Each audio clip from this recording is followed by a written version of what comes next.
What's up with it though? Right here reading the word, reading out of the book of Psalms.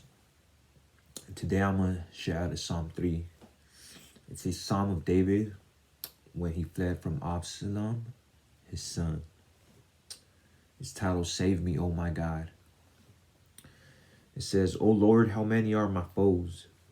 Many are rising against me. Many are saying of my soul, there is no salvation for him in God. But you, O Lord, are a shield about me, my glory, and the lifter of my head. I cried aloud to the Lord, and he answered me from his holy hill. I lay down and slept. I awoke again, for the Lord sustained me. I will not be afraid of many thousands of people who have set themselves against me all around. Arise, O Lord, save me, O my God, for you strike all my enemies on the cheek. You break the teeth of the wicked. Salvation belongs to the Lord. Your blessing be on your people. Selah. This was a very interesting psalm. Oftentimes, these psalms of David are prophetic psalms. They speak of the Messiah, the coming Messiah, Jesus the Christ. You know, there's a psalm that says, you will not abandon my soul in Hades or Sheol. That's a prophetic utterance from David, but it's speaking about Jesus the Christ and how God will not leave his soul in Hades. He will not allow his body to see corruption, but he would raise him up. And he did. And so as I read this psalm, I'm reminded of Jesus. It says this in Isaiah 53.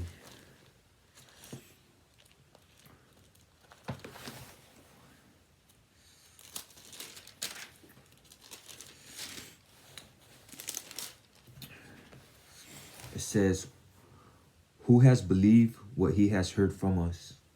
And to whom has the arm of the Lord been revealed? For he grew up before him like a young plant, and like a root out of dry ground. He had no form or majesty that we should look at him, and no beauty that we should desire him. He was despised and rejected by men, a man of sorrows and acquainted with grief. And as one from whom men hide their faces, he was despised, and we esteemed him not. Surely he has borne our griefs and carried our sorrows. Yet we esteemed him stricken, smitten by God, and afflicted. That's what was prophesied about Jesus, that we esteemed him stricken, smitten by God, and afflicted. And so the things that Jesus went through, many people would say that God was punishing Jesus, that God's favor wasn't upon Jesus. Many people would be saying there is no salvation for him in God. This is what they cried out at Jesus during his crucifixion. This comes from the book of Matthew, chapter 27. It says, and those who passed by derided him, wagging their heads and saying, you who would destroy the temple and rebuild it in 3 days, save yourself. If you are the Son of God, come down from the cross. So also the chief priests with the scribes and elders mocked him, saying, he saved others, he cannot save himself. There's no salvation for him in God. That's what many people said of David. But I think it's prophetic because that's what they said of Jesus. It says, come down from the cross. So also the chief priests with the scribes and elders mocked him, saying, he saved others, he cannot save himself. He is the King of Israel. Let him come down now from the cross, and we will believe in him. They said, he trusts in God, let God deliver him now if he desires him, for he said, I am the Son of God. And the robbers who were crucified with him also reviled him in the same way. And so we can see that David in the Psalm, he says that many said of his soul, there is no salvation for him in God. But we can see that the greater David, they said the same thing of him. We esteemed him stricken, smitten by God, punished. But in all reality, he was not. When I was reading Isaiah 53, right?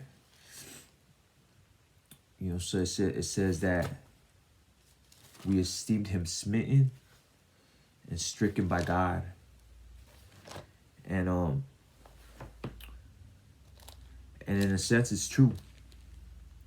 Jesus was stricken by God. It says in Acts 2, it says this.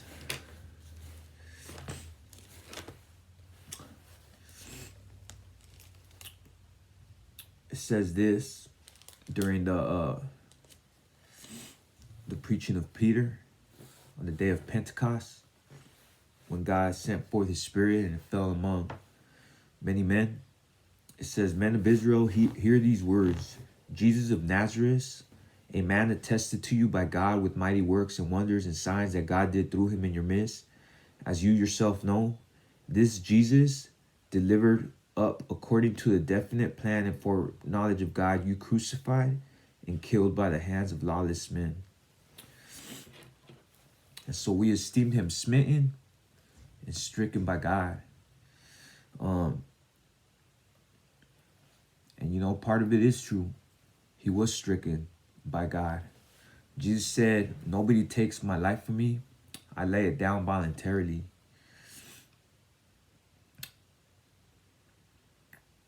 That was why Christ came. He came to lay down his life for the remission of sins for many people of all nations, of all nationalities, to bring him into his fold.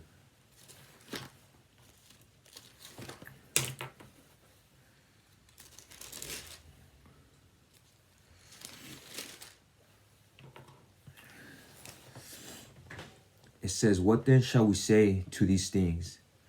If God is for us, who can be against us? He who did not spare his own son, but gave him up for us all, how will he not also with him graciously give us all things?" And so God, Yahweh, he did not spare his son, but he allowed him to be stricken for us.